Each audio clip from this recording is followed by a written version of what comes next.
Hello, my name is Pamela Fox, and I am an at-large tribal council candidate. I was born and raised in Bakersfield, California, where I have lived for most of my life. My parents are Bob and Carmelita York. My Cherokee grandparents are Sequoia and Helen Cootie. I have 4 children and 7 grandchildren. I am an academic development professor at Bakersfield College, where I teach academic development and composition courses, and a lecturer at California State University, Bakersfield for the English department, where I teach critical thinking and writing courses. I'm going to address 5 questions proposed to the at-large tribal counselor candidates for the upcoming forum. And I'm going to do so by reading the question first and then responding with my answer. So question number 1 is, what do you think the issues are to at-large citizens of the Cherokee Nation, and how did you identify these issues? Through discussions with other at-large citizens and from personal experience, I have identified several salient issues. They are ongoing access to language, culture, and history courses that include opportunities to interact with first language speakers and with elders who grew up immersed in traditional culture. At-large citizens also have concerns about health care, which differs from state to state, about scholarship equity and access, and about housing assistance, which also differs from state to state. For example, I have already addressed several questions about the Section 184 Indian Home Loan Guarantee Program. In addition, many have expressed the desire to organize a centrally located, collaborative gathering for all satellite communities who wish to participate, which would facilitate inter-community development and an opportunity to work together to communicate our needs and concerns with each other and with our tribal counselors. Question number 2. What are your top 5 goals you plan to achieve in your term, and how will at-large citizens be able to measure your output? I plan to develop an interactive website that includes links to online language, history, and culture courses, and that allows at-large citizens to connect with each other and with citizens who live in the Cherokee Nation. I hope that first language speakers will become mentors to the at-large citizens who aspire to learn the language and who want to have opportunities to speak and to write in Cherokee. In addition, our elders and others can participate as mentors to those who want to learn more about Cherokee culture, history, and traditions. Citizens living in the nation and at-large citizens would be able to engage in civil discourse about issues of concern so that all citizens can become better informed voters. Links to information about health care and housing resources for each state, in addition to a link to the HUD Section 184 site, would also be helpful. Information about how to apply for tribal citizenship and about whom to contact if the application process is taking too long is of critical importance. Links to all of the satellite community websites will be included, and finally, links to information about scholarships are essential. Having all of these resources on one site would significantly reduce the amount of time it currently takes to locate this information. Because the site will be interactive, it will help build bridges between at-large citizens and between at-large citizens and citizens who live in the Cherokee Nation. I also plan to help facilitate the development of inter-community gatherings in central locations to which all at-large citizens and all Cherokee Nation citizens will be invited, and in which all satellite communities are invited to participate and to provide input. Several of these inter-community gatherings may be needed to be scheduled because of the vast geographical areas that these communities cover.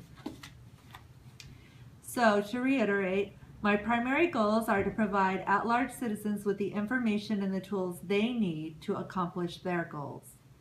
And they are Cherokee language acquisition and opportunities to converse in Cherokee, knowledge and understanding of Cherokee culture and history, knowledge and understanding of issues of concern to all Cherokee Nation citizens, information about health care state by state, information about housing state by state, links to scholarships, links to other satellite communities and to citizens living in the nation, and opportunities to create community with other satellite groups and to establish relationships with other at-large citizens and with all Cherokee Nation citizens.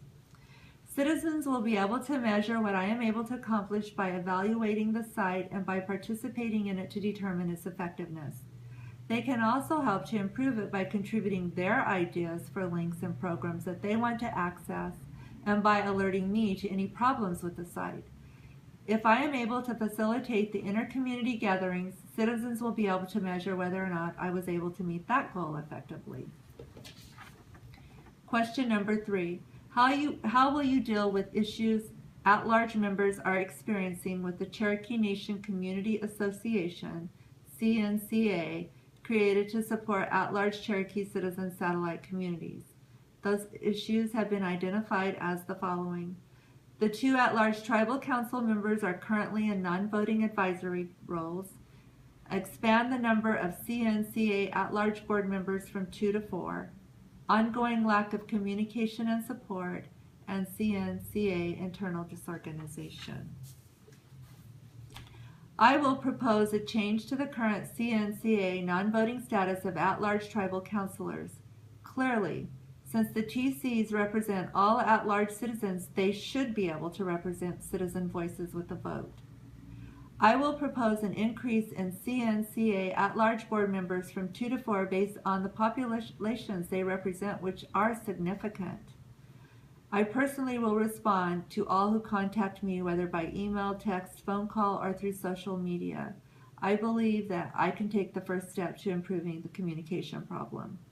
I also believe that an interactive website will facilitate better communication and support. I need to evaluate the issues involving CNCA's current state of organization or disorganization before I can propose a feasible plan to remedy that situation.